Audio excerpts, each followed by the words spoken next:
मेरे प्यारे देशवासियों, मन की बात के लिए आपके हजारों पत्र और कमेंट मुझे अलग अलग माध्यमों से पढ़ने को मिलते रहते हैं। इस बार जब मैं आपके कमेंट पढ़ रहा था, तब मुझे आतिश मुखोपाध्याय जी की एक बहुत ही रोचक टिप्पणी मेरे ध्यान में आई। उन्होंने लिखा है कि वर्ष 1900 में 3 मार्च को अंग्रेजों ने बिरसा मुंडा को गिरफ्तार किया था।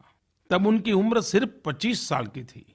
यह संयोग ही है कि 3 मार्च को ही जमशेदजी टाटा की जयंती भी है।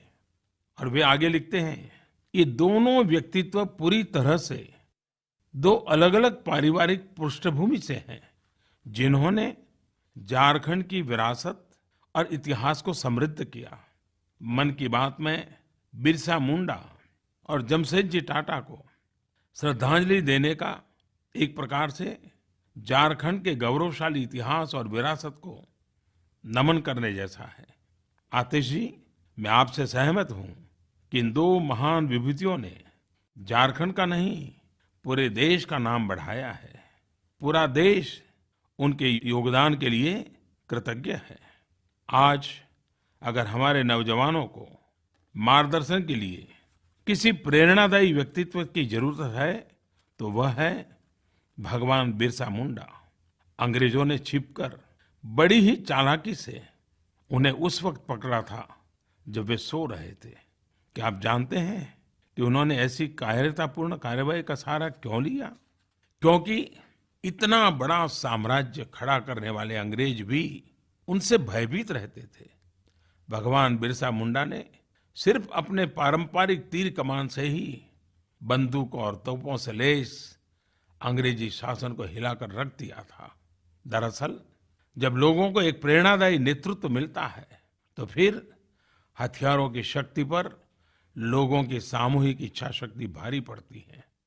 भगवान बिरसा मुंडा ने अंग्रेजों से न केवल राजनीतिक आजादी के लिए संघर्ष किया, बल्कि आदिवासियों के सामाजिक और आर्थिक अधिकारों के लिए भी लड़ाई लड़ी। अपने छोटे से जीवन में उन्होंने यह सब कर दिखाया। वंचितों और शोषितों के अंधेरे से भरे जीवन में सूरज की तरह चमक बिखेरी। भगवान बिरसा मुंडा ने 25 वर्ष की अल्प आयु में ही अपना बलिदान दे दिया।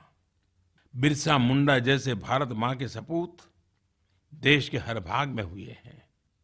शायद हिंदुस्तान का कोई कोना ऐसा होगा कि सदियों तक चली हुई आजादी की इस जंग में किसी ने योगदान न दिया हो। लेकिन दुर्भाग्य यह है कि इनके त्याग, शौर्य और बलिदान की कहानियां नई पीढ़ी तक पहुंची ही नहीं। अगर भगवान बिरसा मुंडा जैसे व्यक्तित्व ने हमें अपने अस्तित्व का बोध कराया, तो जमशेदजी टाटा जैसी शख्सियत ने देश को बड़े बड़े संस्थान दिए।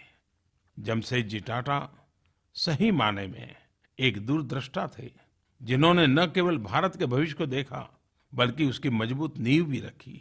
वह भली भांति जानते थे कि भारत को साइंस, टेक्नोलॉजी और इंडस्ट्री का हब बनाना भविष्य के लिए आवश्यक है। यह उनका ही विजन था, जिसके परिणाम स्वरूप टाटा इंस्टीट्यूट ऑफ साइंस की स्थापना हुई, जिसे अब इंडियन इंस्टीट्यूट ऑफ साइंस कहा जाता है। यही नहीं, उन्होंने टाटा स्टील जैसे कई विश्वस्तरीय संस्थानों को और उद्योगों की भी स्थापना की। जमशेदजी टाटा और स्वामी विवेकानंद जी की मुलाकात अमेरिकी यात्रा के दौरान शिप में हुई थी। तब उन दोनों की चर्चा में एक महत्वपूर्ण टॉपिक भारत में साइंस और टेक्नोलॉजी के प्रचार प्रसार से जुड़ा हुआ था। कहते हैं, इसी चर्चा से इंडियन इंस्टीट्यूट ऑफ साइंस की नींव पड़ी।